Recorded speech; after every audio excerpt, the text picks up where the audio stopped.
Hey guys, welcome to Be the CEO of Your Own Life. I am not alone today. You guys get a break from just me in solo mode. I am in great company. And who I'm going to introduce you is somebody who I hope to call friend one day, Kelly. She is a mentor of mine. She was a teacher of mine when I just was doing that certification program that you guys all heard about. She is a coach. She is a mom. She's a self-employed woman who is helping tons of people feel more empowered.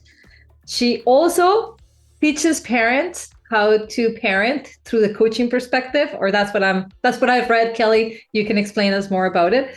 So we're going to talk about that later in the episode, and we're going to talk about leadership because Kelly is a leadership life design coach. Kelly's Canadian too. I feel that none of my guests are Canadians. I'm so excited to have a Canadian guest. Welcome to the podcast.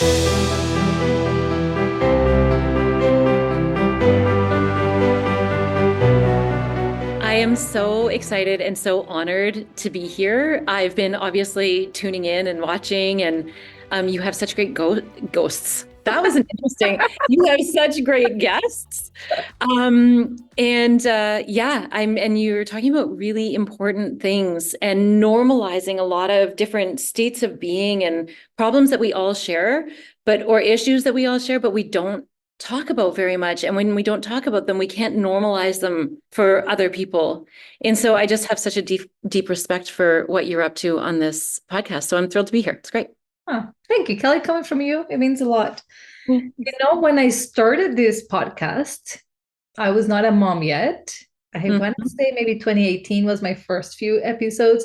They were 5-minute long because I couldn't stand talking by myself longer. I love talking to people, but when it was by myself, I'm like, these are 5-minute tips that I'm doing, and that is it. And then eventually it grew into telling stories of ordinary people that made them extraordinary. And it's evolved throughout the years to what it is now, which is really just providing people a sense of normalcy by giving them tools or just saying like, hey, this happens to all of us. I'm so happy that that's how you perceive the podcast today, because that is definitely how I'm designing it now to be something that it's more than inspiring. It's just connecting. People walk away from this episode with how-tos, but also some awareness, self-awareness. So yeah,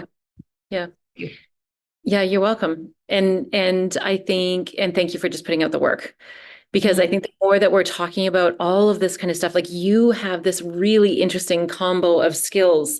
And one of the pieces that I'm really excited to learn from you over time is mindfulness, and how in our crazy busy lives, some of us are parents, some of us are, pet owners, some of us are caregivers for our parents. We have jobs, we have community work, we have all of these things that we're holding together. And for us to have strategies and skills, even to just take a 2-minute break through mindfulness, even a 30-second break to lower our nervous system. This is the information I think that everyone needs to hear. This is what we should be talking about right now in this crazy culture of burnout. Yeah, I know. I feel the same way. I mean, I read a stat the other day that it said they had done a research study of like 20,000 people in the States and Canada, and 76% of them scored into burnout on the Maslow test. 76%. Unacceptable. It's unacceptable. It is standard, like that has to change. Thank you for sharing this stat. And for those of you listening who are part of this stat, you're not alone. No. This is a systemic issue that, hopefully we get to resolve, and not just one person at a time, one company at a time. What can we do? Yeah. I think one of the things that when people are in burnout, that was so funny. I closed my eyes to think, and then you weren't there anymore. I was like, and she's gone. Magic. Yeah, exactly. The thing that I think is really important for me right now that's really landing with me is, and that I'm doing research about right now and reading about, is like, we don't have to rest by going on vacation. We don't have to rest by taking naps during the day. We can rest in 2-minute increments. And sometimes when you're burnt out because that's your life is crazy and you have so much to do, that's what you got. You got 2 minutes. And I have certainly been there. I have certainly been there as a single mom and having a job and 2 side hustles. Um, and if I had known back then some of those strategies around, I don't know, have you heard the one stop, breathe, be fast, but just lowers our nervous system. And so we can get back into our logical thinking or our creative thinking or our dreaming. Yeah. It's funny, you reminded me that for years I went to our children's hospital, to the one in Ottawa, to talk in palliative care, in the palliative care unit, to the parents. I was always a guest speaker in that bereavement group, and perinatal loss as well. Mm. And that's what they had me there for. They wanted me to teach exactly that snack size pieces of mindfulness where you don't need the vacation, you don't need summer to have fun. Right? Like you could begin to do some smaller increments. And I personally believe that's what mental health upkeep is. It's an everyday, moment by moment, just coming back to the present.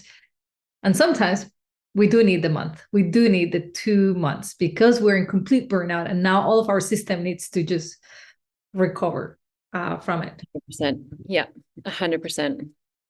So Kelly, I think this is a good wave into what I really wanted to start our conversation with. Knowing the experience you have coaching in leadership and working with teams and working with organizations, I just thought it would be interesting for our listeners to just ponder upon what a good leader is, what makes a good leader, especially in times when burnout is in our culture. I was giving a talk at the city of Ottawa at Christmas because their internal survey showed burnout to the majority of their management team. Yeah. Yes. So they feel like they have more on their shoulders. They definitely cannot take a day off. And having been a frontline worker and having been a manager myself, I do remember when I became a manager, I'm like, I can't afford to take days off. I can't call in sick anymore. That's out of the question. There's not 5 other frontline workers who could do what I'm doing, right? So should we go there? Should we give people some, of your knowledge on good leadership? What makes a good leader today, you think? Yeah. And I do invite in our knowledge, definitely, because I know you have so much here too. So we'll just jam.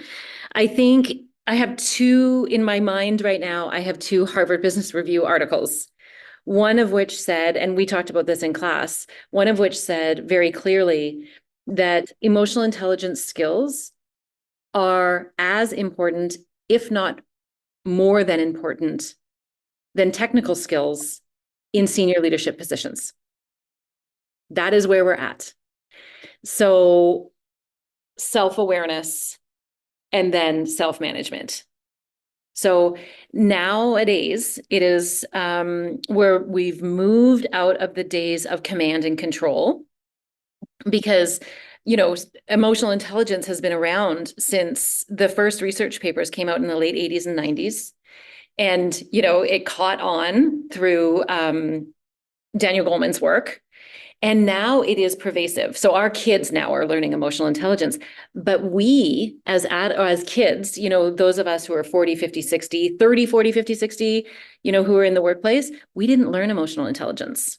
Mm-hmm. We didn't learn that all emotions are okay. All emotions are, in fact, human. There aren't negative emotions. There are emotions that are hard to sit with, but they are a common human experience. Mm-hmm. We didn't learn to look inside, understand how we're feeling, and then go into the workplace knowing that we have to manage that feeling in order to be the leader that we need to be for the people who are working with us. So there's that. And then there's another article that just came out actually in this recent edition, which is all about empathy burnout and how, right?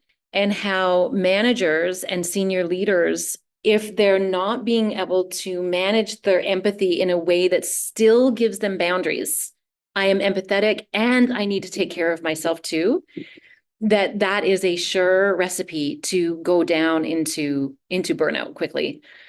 And so here we are again at emotional intelligence. How do I both work with you and understand you and be empathetic to you and still be able to manage my own emotions and what I need in the moment?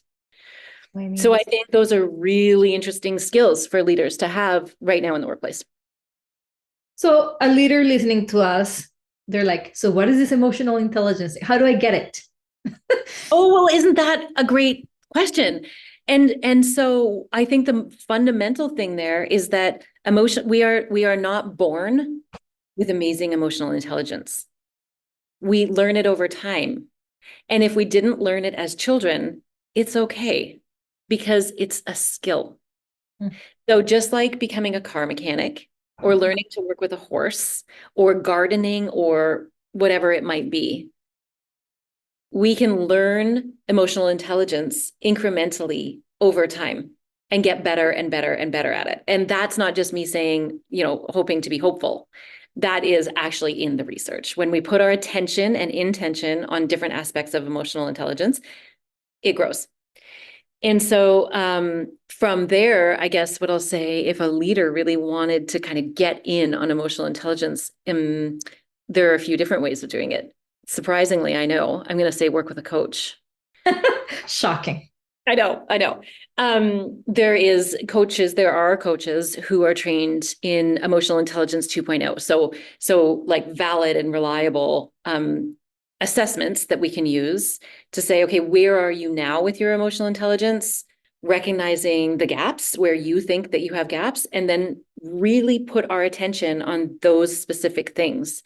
And we know, for example, one of the quadrants is self-regard.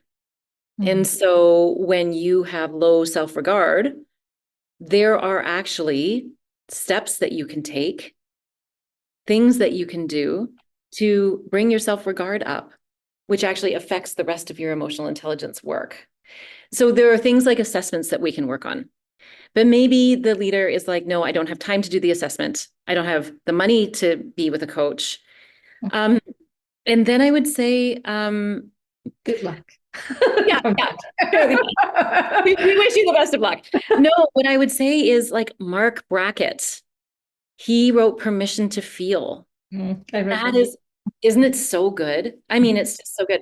And so he talks about emotional intelligence, and in that book that you can just pick up, before you go to bed at night, or even better, if you're exhausted, listen to it.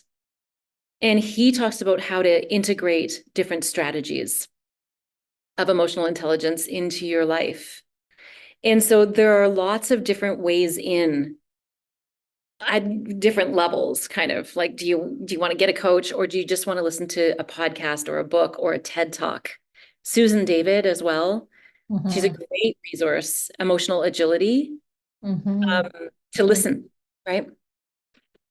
So yeah, as you were talking, and I was putting myself in the shoes of perhaps a leader who is burning out. So one of the people who listened to me talk in December come to one of my workshops.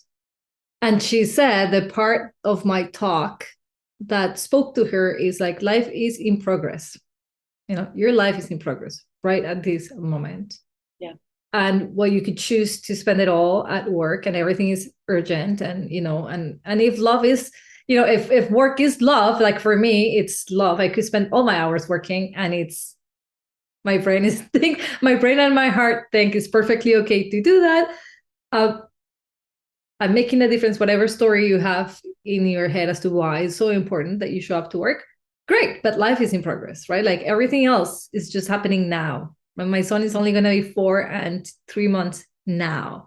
And then that goes, and it's going to be a memory for both of us, and maybe a blurry one. Yep. So for the person who is feeling like oh man, it's not really balanced. I'm spending all of my time here. And they are listening to us talk about, like, a good leader has this emotional intelligence, and they will be, we suggest that you get coaching, or you read, or you listen to podcasts. That might come, that might be felt for them as a bit overwhelming. One more thing, shit, Yes. one more thing I'm not doing. One more thing I should be doing. How do we break it down easier for them? That even listening to this episode might be just their walk away with, like, I know what emotional intelligence, I know how to apply a bit of emotional intelligence here. So it's becoming aware of your emotions as they're happening. Simple. Yeah.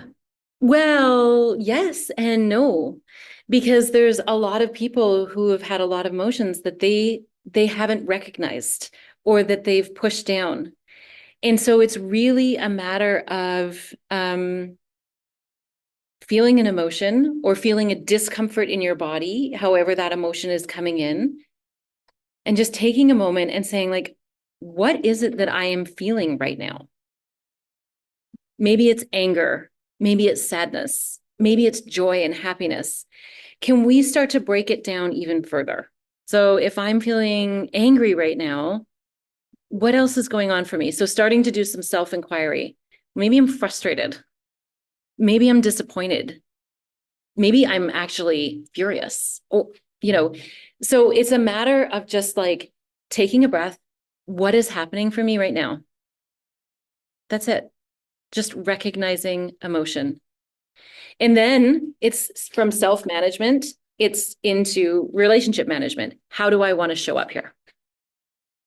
So yes, okay. So then there is the self-awareness, and then how do I want to show up here?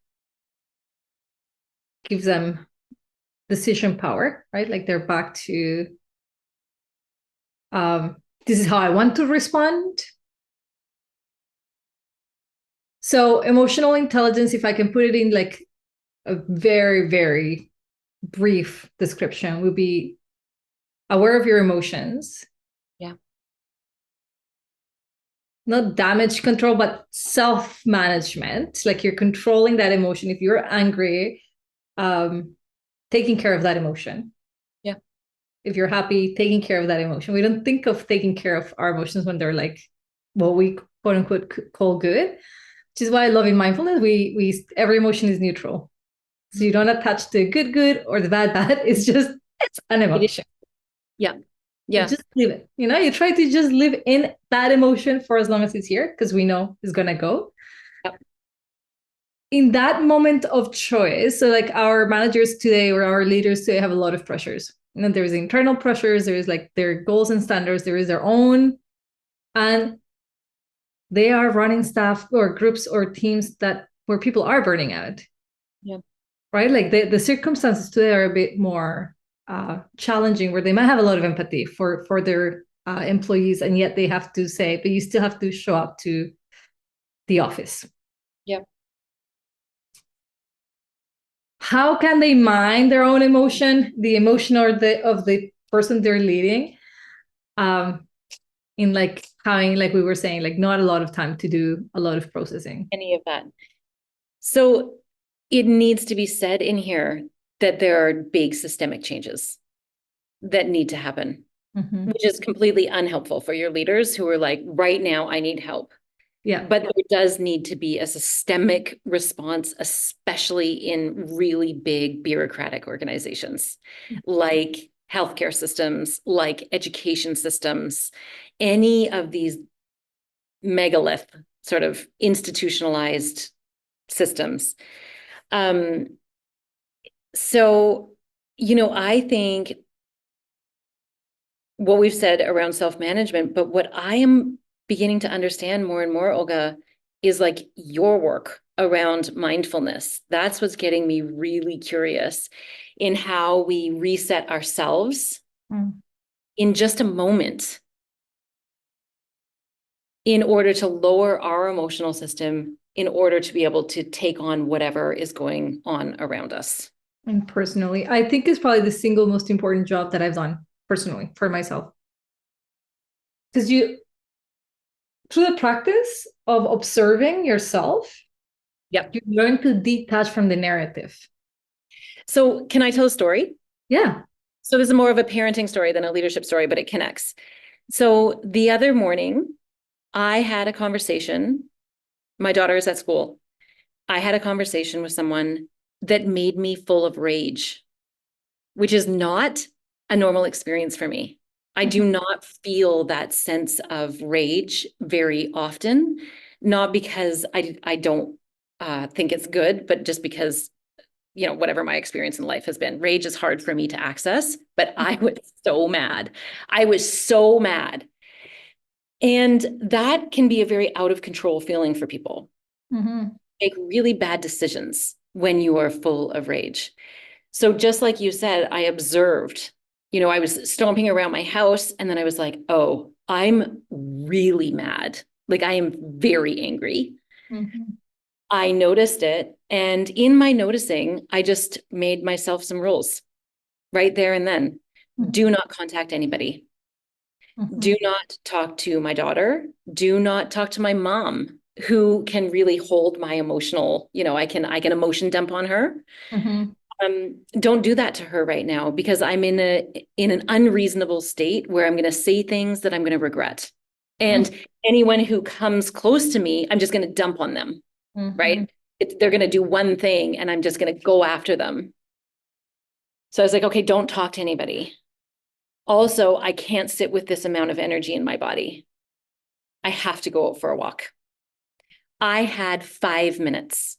That was the window that I had to go out for a walk. And so I went outside and I walked around the block and I was like a locomotive. Do you know what I mean? I was like, if people had been in my way, I would have been like, you know, but Elbowing them. yeah, yeah, yeah.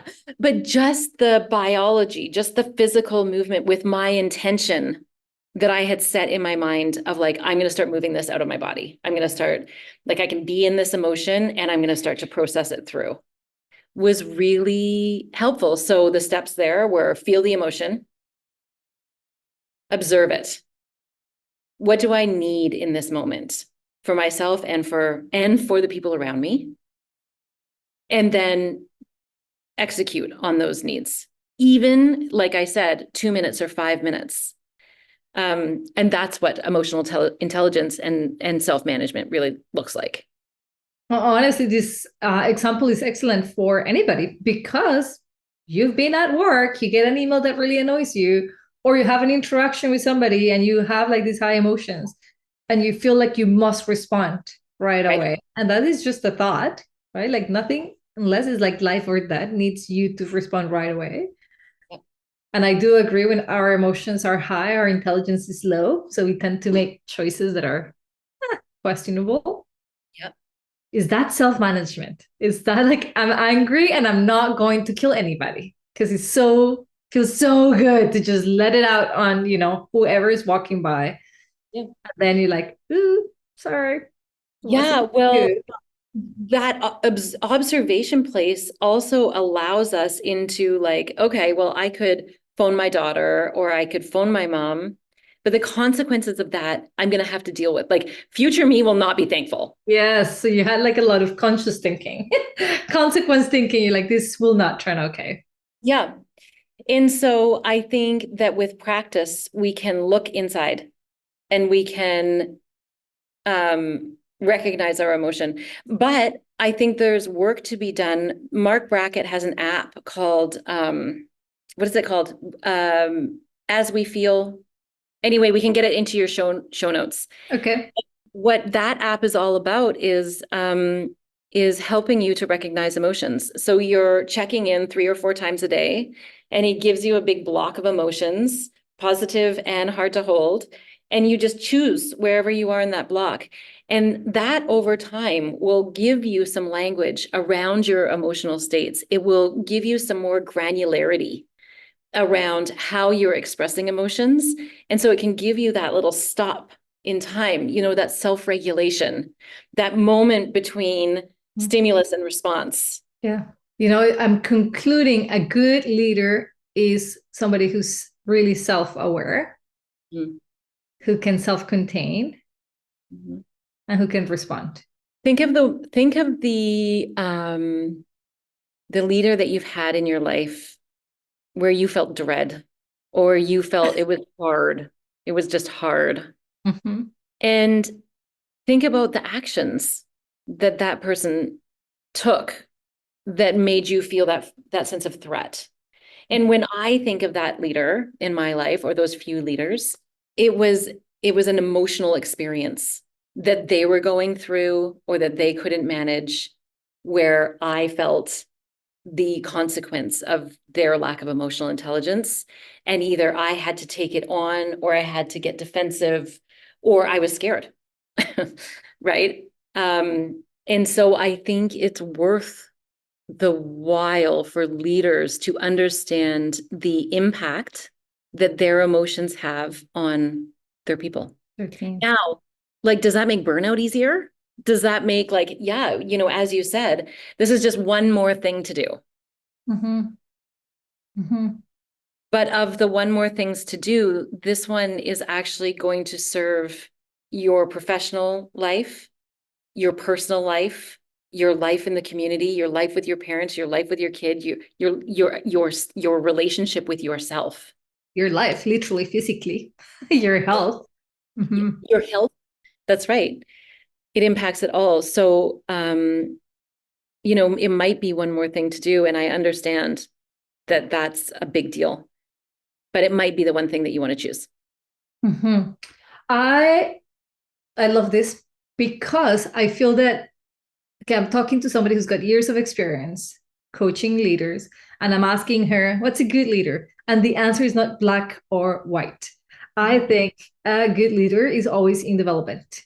We're just developing. We're developing into this like mastery of what it's like to know myself, to know what triggers me, to know how to handle that, and also to model. Like I can see why you're also doing parenting. Like the parallel is just it's so similar. It's like as a mom, I'm leading, and I have a lot of impact on where I'm leading this little life to. Yeah. And he can be afraid of me, or he can be felt like helicopter mom is not letting him do anything, or he could be encouraged. I can see the resemblance between the two. But I would echo what you were saying. Of all the things you have to do, being perhaps is the most important one if you're not spending too much time in being. And I think what you just said there too at the beginning was like, we are a work in progress. I don't know where we got this idea. There is no perfect Mm-hmm. ever in anything. Perfection does not exist. Maybe nature. There are things in nature that are just as they are, just meant to be the way that Perfect. they are. But we're not perfect leaders. We're not perfect parents. We're not perfect coaches. We're not perfect whatever we do in our world. There is no such thing. It is it is the idea of the growth mindset, right? Yeah. Is that I am constantly working towards what I want to be and what I want to create. And you know what that means? That means I'm going to fail and fall down and screw it up. And I'm going to get back up and I am going to try it again. And when we have that mindset, it actually really takes off a lot of pressure to show up as that perfect. And you know what? Leaders, when they can show up in vulnerability and say, you know what, I really did screw that up. I had a moment there where my temper got the best of me, and I apologize. That impact on you must have been hard. That is stepping into vulnerability that people around us then are like, oh, okay, like I can step into vulnerability. I can be a part of an actual human experience rather than this experience of perceived and completely unattainable perfection. And like the stress of a leader trying to be perfect, or just a human trying to be perfect. Like, what is that? What is perfection? How do you upkeep? Like, I could imagine the stress that I would have 24/7 with something that I don't know that I can sustain. Yeah. I like that sense of perfection. I love the coming back. And I think that we're building as we're talking, what makes a good leader. And I think then repairing, owning, Mm. failure, failing. Oh my God, I want to lead everybody into failure. That would be my dream. Where do you coach? Failure. Where do you take people to failure? Yes. Yeah, I'm with you. I'm with you. And for people to feel the freedom that I felt when I was growing up, I'm not sure how I can express it perfectly, but really I was taught not to fail. I Yeah. was taught not to fail, to be perfect, to make sure I was on point all of the time. The freedom that I felt when I realized actually failure is part of the game. You must fail. I tell it to students all the time when I'm teaching coaching. Mhm. You must fail. And in fact, if you aren't failing, you aren't discovering, Not you improving. aren't learning. Yeah. Yeah. You're not improving. Yeah. So let's make that switch into parenting. I can see all the parallels, right? I want my kid, my son is a perfectionist. He was born a perfectionist, you know. Yeah. This child will ruin his drawing because he went off the line. Yeah. Like if he colors past the black line, it's a broken in his brain. It's like, oh, it broke. We can't.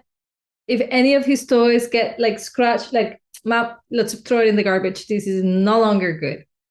Interesting. And he goes to a Montessori. Like they fuel his passion for learning, and he loves going to school, and he knows so much. And yet, I'm trying to kill the perfectionist in him. So I felt a lot in his presence, and I say it out loud. I'm like, oh, I made a mistake. Nothing happened, you know, I'll just fix it again. And he tells me, did you make a mistake? ¿Te equivocaste, mamá? Like, did you make a mistake? Yep. Why? I'm like, because I'm human. So now I've heard him say to others, like, that's life. He would just tell people that's life. But I can see he's suffering. He suffers when he's not quote unquote being perfect. Um, and so as parents, we never want to fail, right? Like we especially don't want to fail our kids. So we're trying to do this job that nobody taught us how to. Yeah. And the only role models we have are imperfect, right? Yes. Our parents were not perfect. They also didn't get a lesson on emotional intelligence 2.0. They didn't have parenting 2.0. This is how you're going to face all triggers, and this is how you're going to do it.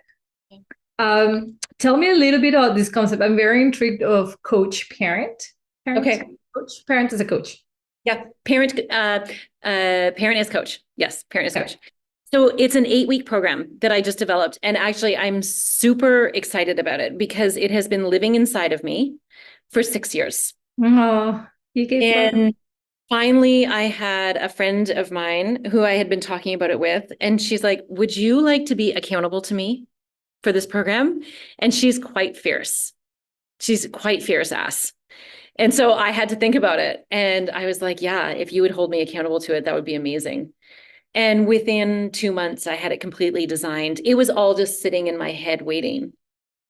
So as I said, I'm a single mom. I was working a full-time job. I had 2 side hustles. And in all of that, I wanted to ensure that my daughter always felt seen and heard. And that I was giving her what she needed in order to grow up to be confident and whole.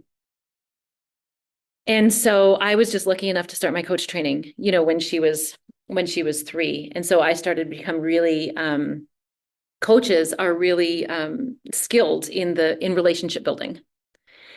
And so I've taken everything that I know as a coach, everything that I know from being a single mom, and everything that I am as a teacher. And I've just brought it together in this crazy Venn diagram that actually is my place to be. It is the work that I'm meant to do here in the world, or at least a part of it. And so it is teaching parents fundamental coaching skills, which is curiosity. How do we really stay in curiosity? Because we have that power imbalance with our kids, which needs to be there at some times. But there's sometimes that we can play with our curiosity just for a little bit more time with our kids. We talk about listening, the deep listening skill, which you're doing right now, right? You're not interrupting me. You're probably not formulating your next question. You're just sitting there and you're really skilled in it from all of your work that you do. So just allowing our kids to feel seen and heard. Open-ended questions. The difference between, is there anyone who can help you? Our human brains immediately go to no. Who do you know who can help you? Our brains immediately go into scanning our landscape. And that second, to find someone, that second one is an open question.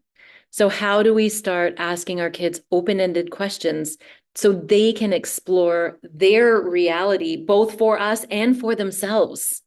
I had a parent who just took the course, and she said her son's name is Duncan, and he's young. He's maybe 7, and he's a not talker. He'll just say yes or no. Mm-hmm. But she started using open-ended questions and found out that he loved the trip that they took to France. He thought he saw a ghost in the castle, and he wants to open a business called Duncan's Burgers. Oh. Right? And she was like, the power of an open-ended question. I don't know what her open-ended question was for those things, but just the power of getting out of those yes, no questions. And then acknowledgements. How do we acknowledge our kids? And that gets into growth mindset. So are we acknowledging them for like, hey, good job getting that gold medal? Or are we saying, hey, the effort that you put in there was extraordinary? Regardless of the outcome. Regardless of the outcome. Yeah, this is all leaders. Are you taking notes? Because this is also great for you. Right? That's right. That is exactly right. And then the last piece is no advice. So as parents, what are the times that we can stay out of advising and allow our kids to come up with their own good aligned answers, and orienting parents to the fact actually that is such a gift.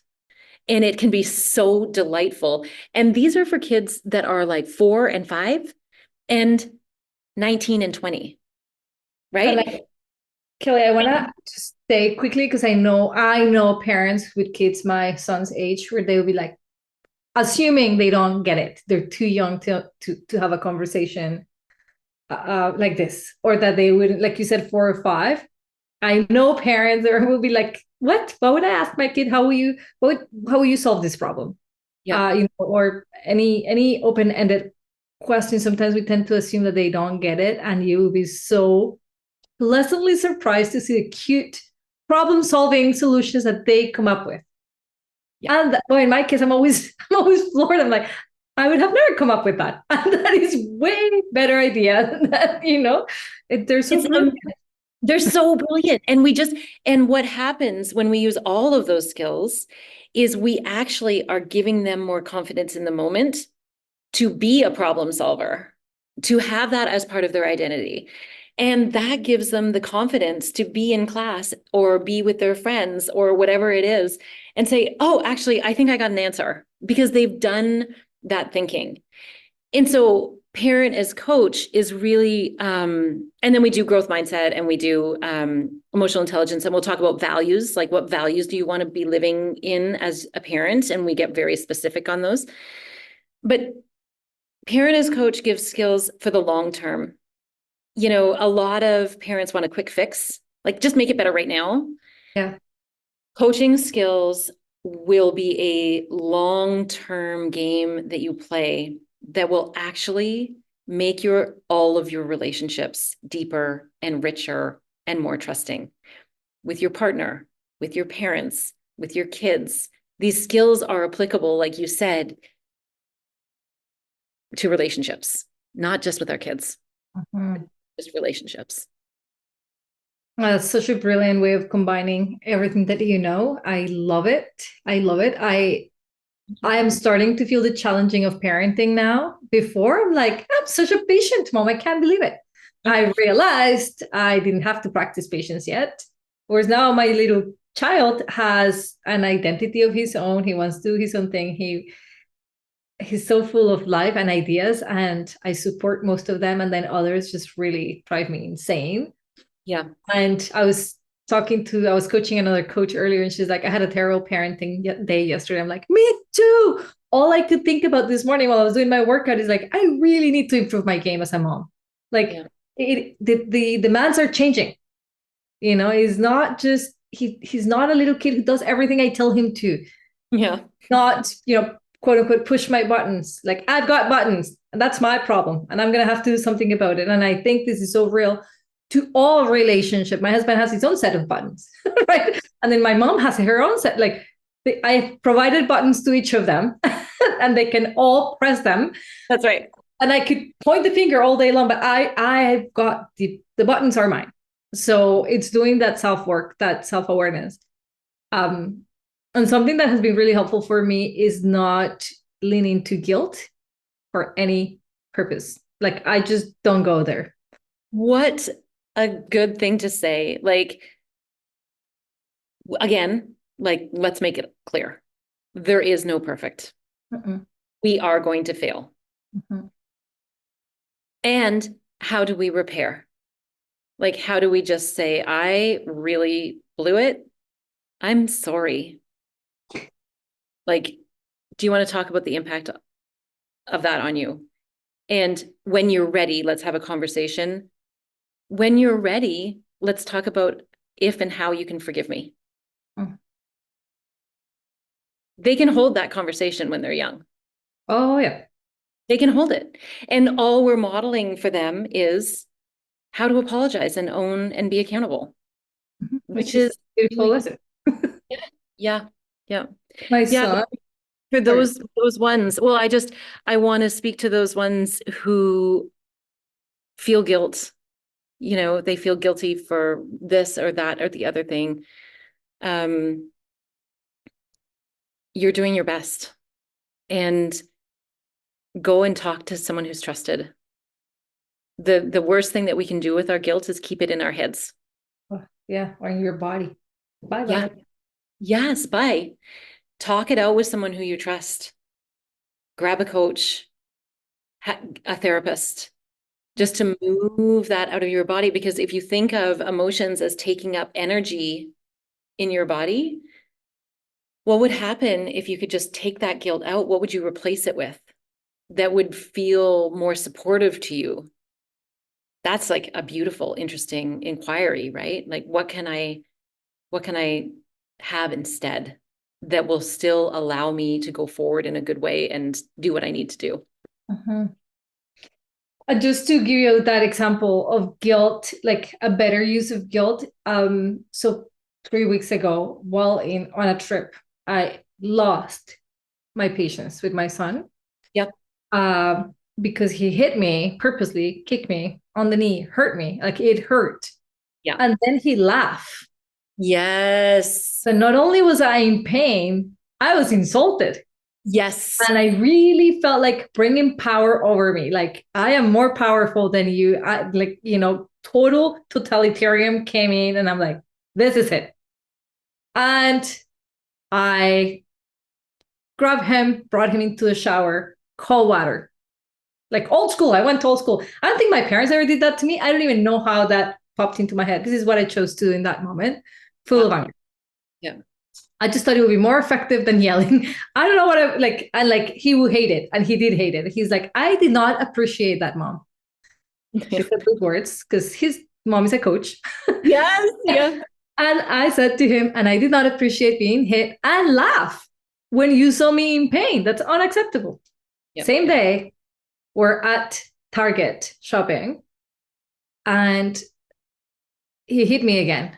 So I said, I need a timeout. I'm going to be breathing quietly. So we're going to stay quiet. It really bothers me when you hit me, Mateo. It really bothers me. And he wanted to change subjects and talk about something else. And I said, nope, we're in a moment of silence. I need silence. Because I was going to say, I don't know. I just wanted a pause. Yep. He says to me, it really bothers me when you don't let me talk, Mom. So I'm like, smart kid. So I said, I understand your feelings. Now we both understand how we're feeling, but that's like, I don't want to say anything bad. I don't want to say anything good. I just don't want to talk right now. So whatever. Day went to an end. We went to bed. We have a practice of saying what we're grateful for before we go to bed. And I went to bed at the same time as he did. We're sharing a room where we're staying. And so he says to me, Mom, don't think of bad things before you go to bed. So I said, what would that be? And he says, things that make you really angry. And I said, oh, you mean like the argument we had earlier today? And he says, yeah, don't think of those things before you go to bed. Okay, he's 4 and 3 months. Okay. Yeah. And I said, okay, so what should I think about? He's like, other things. And then just go to bed and sleep well. I'm like, okay. And then he said, even when you have moments of anger, I still love you, mom. Oh my gosh. So essentially you have a, I don't even know what to say. That's that's amazing, but that's what we're talking about, in that our kids can put things together if we give them the space to show up in their wise selves. They can also not be that, It but cannot be that. I could have chosen guilt. I could have chosen guilt the rest of the day. yeah, I didn't. I repaired. I talked to him like, this was not good. I know you didn't like it, and I didn't want to say, but you shouldn't have hit me, because my behavior was independent, like those yeah, two things. He doesn't, he's 4. I need to control my own emotions. yeah, But in that same breath, he provided me with information I provide him with all the time. Even when you misbehave, I love you. Even, you can choose guilt, or you can choose to see I'm doing something right. Because this yeah, one child was able to tell me, like, probably what he was thinking. I think he was coaching himself to sleep. I won't think of the bad tonight. yes, Mom loves me. He was probably, I don't know what he was doing. yeah, Uh, for every bad quote unquote action that you take as a parent, you're probably taking 2 great steps. And we're so unfair to ourselves when we are down that route of like guilt, right? Guilt makes it seem like so unfair. yeah, So to me, I feel guilt is time to repair. yeah, Like, I need to talk this out loud with the person who I feel I was unfair to. yes. Oh, that's so good, Olga. That's so Okay. right. That's so You feel right. good. Everybody feels good. Yeah. And those conversations, like, let's be clear, sometimes those conversations are really hard to engage in, or we don't have the skills to engage in them in the way that we want, right? And so that's where we can talk to other people, not gossip, but talk to other people about how we're feeling. And then there's a direct line, perhaps, between um, your guilt and simply having a conversation with the person who you feel like you have wronged in some way. Yeah. That's that sense of guilt. That's like the gift of guilt, right? Like, oh, something was unfair here. Like, how do Yeah. we make it somewhat Yeah. better? Yeah. So, Kelly, just curious, because people are listening, if they wanted to take this course, where will they go? We will have you on my link, but like, I encourage everybody to do this. Like, if you don't even have a coach, I get it. But if you're a parent, just imagine having easier, like maybe having difficult conversations in an easier way with a plan, just knowing where you want to get to, how in moments of like, okay, you know what, maybe I'm not doing so bad. Maybe I'm not such a horrible human. Just that will make you show up to parenting so differently. And I can't think of a better person who guide you through that than Kelly, who's so non-judgmental, so loving. Anything you say, she will make you feel like it's totally normal. Yeah. You could literally say, I've done the worst thing that I can possibly think of. And she'll be like, oh, it happens. You're Yeah. very welcoming. So where do they find you? Yeah. Yeah, I'm so thank you for for talking about parent as coach. First of all, just because I really actually think truly that these fundamental coaching skills will have a huge impact on the kids. Mm-hmm. Mm-hmm. Like, more confidence, more ability to communicate, better because you're modeling all the skills, they will fall into them, just as you're saying. And so people can go to my website, which is kellywoodcoaching.com. So easy. Uh-huh. Yeah. And then just navigate to Parent as Coach. And I will have a discount code for your listeners. So right now there's an early bird price, and we'll give you $400 off the early bird price. So it's a really great price, and it will just have it as Olga's Way. That will Olga's be, one word. Okay. yeah, that will be the discount code. Okay. I will add it to the notes, people. Don't worry about it. But go get your name on that early bird. I love discounts. And $400 is a massive discount, Kelly. So thank you. Yeah, yeah, I'm so happy to do it. And if people have questions, they can get a hold of me through my website as well. And I'm just happy to have the conversations. So normally you do this what time of the day?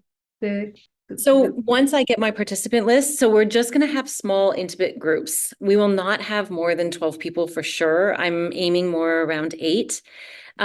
So then we'll get a hold of the participants, or I'll get a hold of the participants and say, okay, what time works for everybody? And I think this next cohort is going to start at the end of March.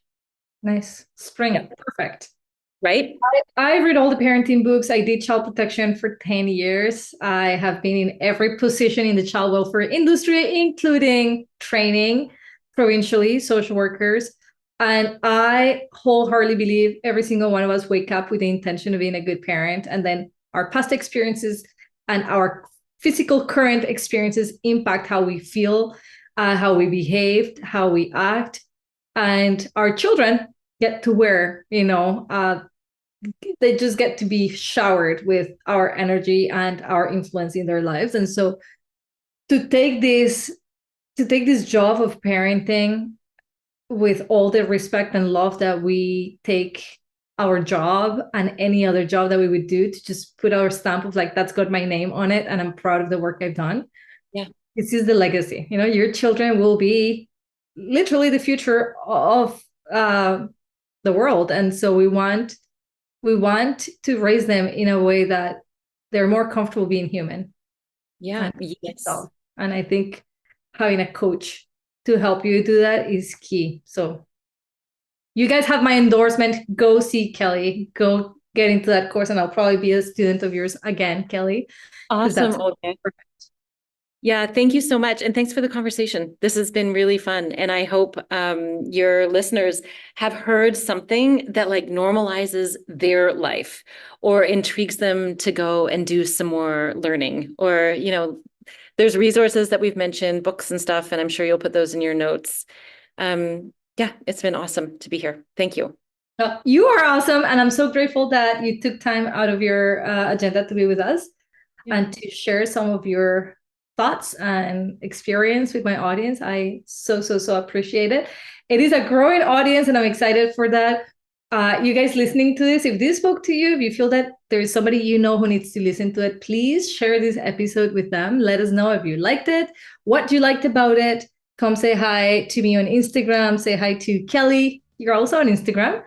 Yeah, but you hang out on LinkedIn more? I'm, a little bit of both. Kellywood Life Design is my Insta. And yeah, you can find me on LinkedIn from Kellywood, but both places a little bit. Yeah. Yeah. It's a lot, guys. We coach during the day. We do social media at night.